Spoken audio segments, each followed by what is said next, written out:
политических сил, которые настроены пророссийски. Конечно, я скажу вам совершенно откровенно, у нас с вами такой диалог, что мы всегда с вами говорим по-честному и прямо. Нам очень хотелось, чтобы все эти политические партии, политики смогли принять участие в этой внутриполитической работе в ходе выборов. Некоторые, я знаю, находятся в местах лишения свободы, несмотря на то, что у них паспорт российский есть.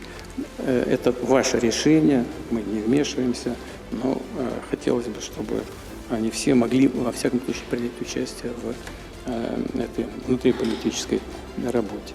İyunun 7'sində Ermənistanda parlament seçkilərdi. Qələbəyə əsas namizəd şübhəsiz ki, bugün hakimiyyətdə olan qüvvədir, Paşinyanın rəhbərlik etdiyi siyasi partiyadır.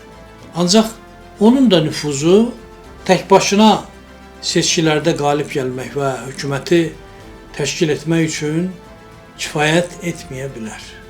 Qarşıdakılar kimlərdir? Əsas rəqib Samvel Karapetyanın rəhbərlik etdiyi partiyadır ki, bu partiyanın Rusiya tərəfindən yaradıldığı heç kimdə şübhə doğulmur. Və Putin də açıq şəkildə Rusiya yönümlü qüvvələrdən danışarkən ilk növbədə Samvel Karapetyanın rəhbərlik etdiyi güclü Ermənistan partiyasını nəzərdə tutdu. Karapetyana cinayət işi açılıb və eyni zamanda o Rusiya vətəndaşıdır ki, bu məsələni Paşinyan da Putinə xatırlatdı. Ermənistanda seçkilərdə yalnız erməni pasportu olan və Ermənistan vətəndaşı olanlar iştirak edə bilərlər. Təbiidir ki, bu çətinliklər Samvel Karapetyanı və Rusiya yönümlü qüvvələri yeni yollar axtarmağa məcbur edir və onların dayanmayacağı hamıya aydındır.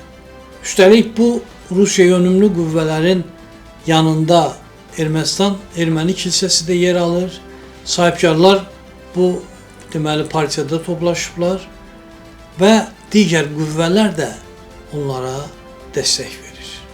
Kaçaryan belə bir dəstək verəcəyini və Samvel Karapetyanla birlikdə seçkilərdə iştirak edəcəyini bir neçə ay bundan əvvəl bəyan eləmişdi. Daşınan Hüsün partiyası da belə bir bəyanatla çıxış elədi. Sarkisyanın rəhbərlik etdiyi partiya seçkilərdə iştirak etməmək qərarına gəlsə də, aydındır ki, onlar da Samvel Karapetyana dəstək verəcəklər. Onun rəhbərlik etdiyi partiyaya dəstək verəcəklər. Sarukyanın partiyası da Rusiya yönümlü qüvvələrdəndir. Eyni zamanda son günlər hətta Milli Konqres Partiyası deyilən və Levon Ter-Petrosyanın yaratdığı partiya ilə də birgə seçkilərdə iştirakla bağlı danışıqlar gedirdi. Çox güman ki, belə bir dəstəyi Milli Konqres Partiyası da Samvel Karapetyanın güclü Ermənistan partiyasına bu dəstəyi verəcək. Samvel Karapetyan təbiidir ki, özü deputat seçilə bilməz. Əvvəlcədən də elan olunmuşdu ki, məqsəd seçkiləri udmaq və konstitusiyanı dəyişdirməkdir. Samvel Karapetyanın baş nazir olmasına yol açmaq üçün konstitusiyada dəyişikliklərə getmək zəruridir və bu cürdə planlaşdırmışdılar. Bugün Ermənistanda parlament seçkilərində mübarizə iki qrup arasında gedir. Bir, Nikol Paşinyanın rəhbərlik etdiyi partiya, digər isə Rusiya yönümlü qüvvələr ki, bunları açıq şəkildə Rusiya prezidenti Paşinyanla görüşdə dəstəklədi.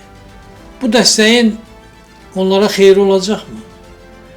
Çox güman ki, xeyirdən daha çox ziyanı olacaq, çünki həmin qüvvələr heç vaxt etiraf etmirdilər ki, onlar Rusiya yönümlü partiyalardır, Rusiya yönümlü qüvvələrdir. Biz Ermənistan xalqının maraqlarını, erməni xalqının maraqlarını, Ermənistan dövlətinin maraqlarını hər şeydən üstün tutan qüvvələri, biz Rusiya yönümlü qüvvələr deyilik, deyirdilər və onların yalan danışdığını Putin sübut elədi. Bu da təbiidir ki, bu səs vermədə öz təsirini göstərəcək. Ancaq Putinin hədə-qorxuları da yəqin ki, müəyyən qüvvələrin Paşinyandan üz döndərməsinə gətirib çıxaracaq.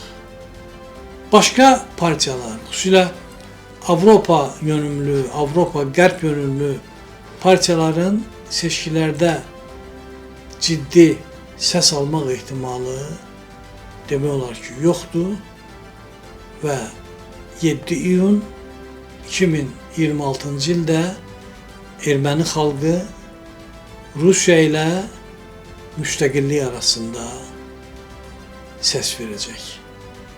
Və həmin gün məlum olacaq ki, Ermənistan müstəqil dövlətdir, yoxsa Rusiyanın forpostu.